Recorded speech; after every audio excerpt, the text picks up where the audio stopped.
Here are 12 do's and don'ts to help heal from patellofemoral pain syndrome.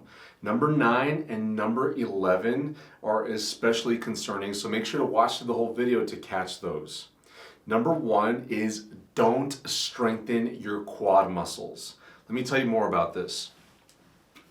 On your knee joint, here's the knee cap, that's where the patellofemoral pain syndrome tends to happen. You have quad muscles on the front of the thigh that come down and form a tendon that attaches to the kneecap, the patella. When those quad muscles are too strong or too dominant, they start to pull the kneecap up against the thigh bone right here, causing compression of the cartilage behind the kneecap. Can also cause a lot of tension through the tendon where the quad muscles attach to the patella, and you can even get a lot of pain and tenderness down here because of the extra tension going through the ligament that goes between the kneecap, the patella, and the shin bone right here on the front.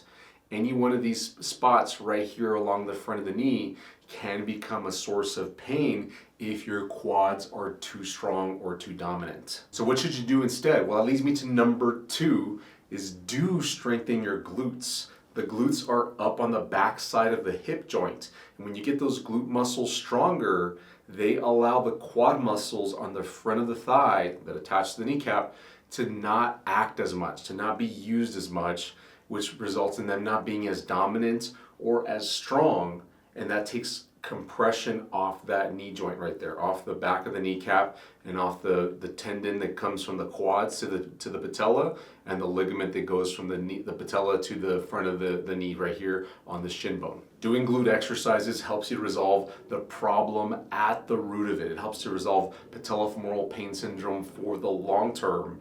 And if you strengthen your quads, then you're going to be feeding into the problem. Number 3 is don't rely on pain medications.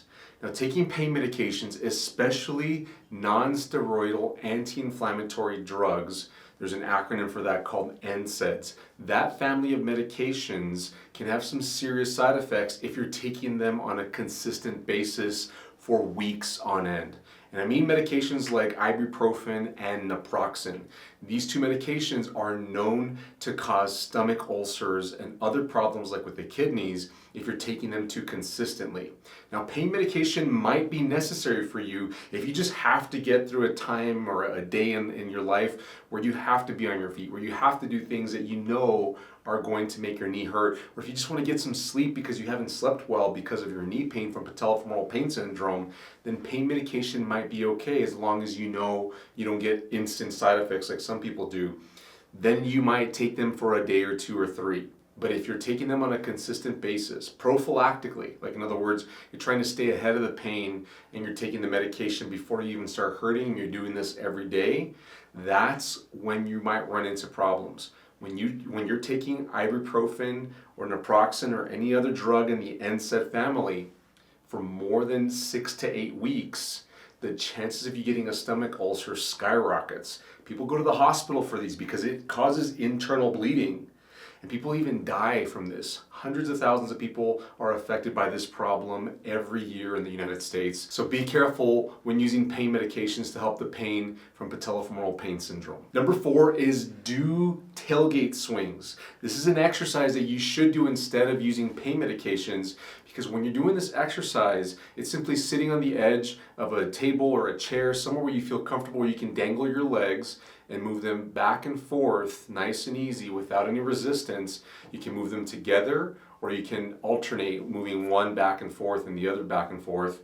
Doing this motion simulates as if you're sitting on the back of a tailgate of a truck, swinging your legs, just enjoying a conversation with a friend. You're causing the fluid inside the knee joint to move around and circulate. This is important because the fluid in the knee joint contains important nutrients to help the cartilage inside the knee joint to heal. And when you circulate the fluid, it also causes the cartilage cells to release their waste products that they're developing as they're healing into the fluid, and then the fluid can put it back into the bloodstream. And so you can circulate waste products and new nutrients into that fluid by simply swinging your legs back and forth. And you do have to do this on a consistent basis when you're flared up, but it can tremendously help the pain, and it's all natural, and generally it is darn good for your knee health. Number 5 is don't get more than 3 cortisone injections per year. Now, cortisone is a type of steroid drug that is often injected into the knee to get pain relief. But we know that cortisone is an anti-inflammatory medication and a pain reliever medication. That's why it's used for knee problems like patellofemoral pain syndrome. But what people don't tell you, what doctors don't tell you when they're injecting cortisone into your knee, is that it disrupts the healing process. Because in the healing process, there's many stages to get to where you're healed all the way. The first stage is called the inflammation stage. And you have to go through that stage in order to get to the rest of the stages to where you can heal completely. But if you're dealing with inflammation right now, yeah, there's going to be swelling and it's painful, and it may not be a desirable situation to be, but it's a necessary step to go through in order to heal properly. It might be okay to get 1 or 2 injections just to get through a time in your life where you have to be on your feet, but know that the problem isn't being resolved at the root. You're just temporarily getting rid of the pain, and really you're putting off the healing process. And the reason why you're limited to 3 of these injections per year is because it is documented in research studies that your chances of tearing a ligament or a tendon or injuring cartilage increases significantly after the 3rd cortisone injection, because you don't get to heal properly because it's disrupting the healing process. The tendons, ligaments, and cartilage are weakened, and just doing normal activities could damage them. Number 6 is do exhaust all the natural pain relief options that you can. 2 that stand out that I want to highlight for you are using a knee brace. If you can put a knee brace onto your knee, this will add compression and possibly even give you stability and restrict your motion a tiny bit so that you're not aggravating your knee joint. It also just psychologically tells you to baby your knee, to be careful to not maybe do those things that you were doing that were aggravating your knee. And so it can help you to bring the inflammation down, bring the pain down by simply not using it as much or using it with a controlled motion. Another thing that you can do, the second thing, is using a cane or a crutch to offload the leg that hurts. If it's your right knee that's hurting you, and you can use a crutch on your left side or a cane on your left side, or use 2 crutches and not put very much weight at all through the injured knee, then you can allow everything to heal in there so you can get to a position where you can do the exercises needed to correct the root problem. There are other natural pain relief solutions out there that don't have the side effects that cortisone injections do or that medications like ibuprofen and naproxen do. I would go exhaust all those options, because chances are one of them is going to help you and you won't be dealing with any side effects. Number 7 is don't walk for exercise, especially if you feel your quad muscles getting tired.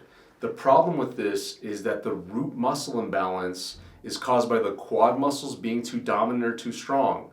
And if when you walk, you tend to use your quad muscles, then you're going to strengthen the quad muscles gradually over time and just add more compression to the kneecap against the thigh bone. You need to get that compression off the kneecap, and if you're walking using your quads consistently, you're just going to be worsening the situation over time.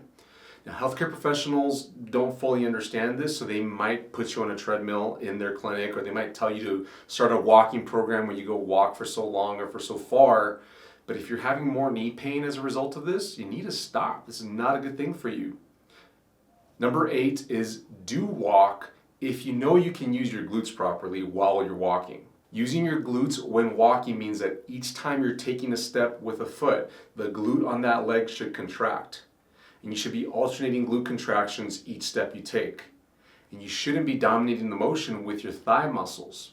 If you can make sure that your walking is a glute dominant activity, then it might actually be good for you to go walking to help your patellofemoral pain syndrome. But you have to be sure that you're not hurting more on your knees and that your quads are not getting more tired than your glutes. If your quads are getting more tired, then you're going to be strengthening your quads too much and putting yourself in an imbalance. But if you're getting your glutes more tired, then you're using your muscles properly in the right balance, and it should be okay for your knee joints moving forward. Number 9 is don't bike for exercise. Now, this is similar to the walking thing. If you're biking for exercise and you haven't gone through the treatment to make sure that you're using your glutes right on a bike, then you're going to be using your quads dominantly on a bike, which is going to be feeding into the muscle imbalance and adding more pressure to the patella against the thigh bone. And over time, it's just going to compress the cartilage back there and make the situation worse. You're going to get more swelling, you're going to damage the cartilage, you're going to be setting yourself up for worse problems like knee arthritis later in life. You need to make sure to avoid biking if you're quad dominant when using a bike. Number 10 is do bike for exercise if you can use your glutes properly. If you know how to use your glutes, which is quite simple, when you push down on the pedal, on the downstroke of a bicycle motion, you should be activating your glutes.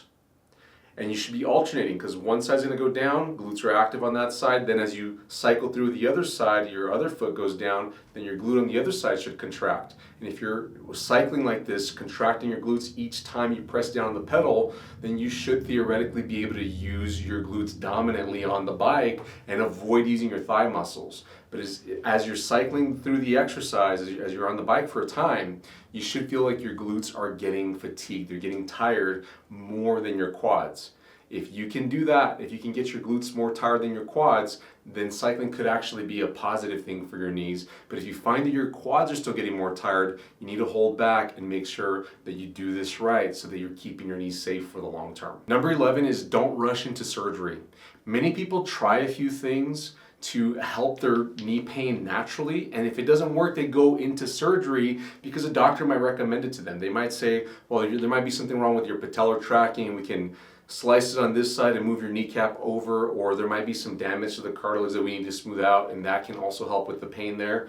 But if you go into this too soon and you haven't gone through the proper treatment to take the compression off your kneecap by fixing the muscle imbalance, then chances are you're going to carry over the muscle imbalance after you have the surgery. Because even if you get your patella alignment changed or the cartilage behind your kneecap smoothed out, but your quads are still dominant after surgery and you get back to activities that make you use your quads a lot, then you're going to eventually injure the cartilage again, and the surgery would have been for nothing essentially. You need to make sure that you go through the right treatment to get your glutes stronger and even look at other muscle imbalances in the area.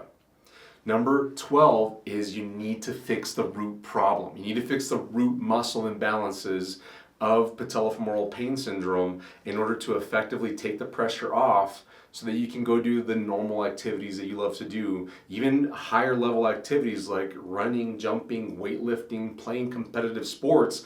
All of those activities should be okay for you to go back to as long as you fix the root problem by taking compression off the kneecap. If you're looking for more help with fixing the root problem, I put all our patellofemoral pain videos on a playlist here on YouTube. You'll find a link to it. It's called the Patellofemoral Pain Help Playlist down in the description. I've also got a program called the Patella Pain Recovery Program, and this program is completely focused on addressing the root problem. It's everything that I would do with you if you were here in person. I put it exhaustively into this program. There's over 30 videos of me guiding you through all the steps, through all the phases, telling you everything you should do so that you can resolve the root problem that sets up patellofemoral pain syndrome.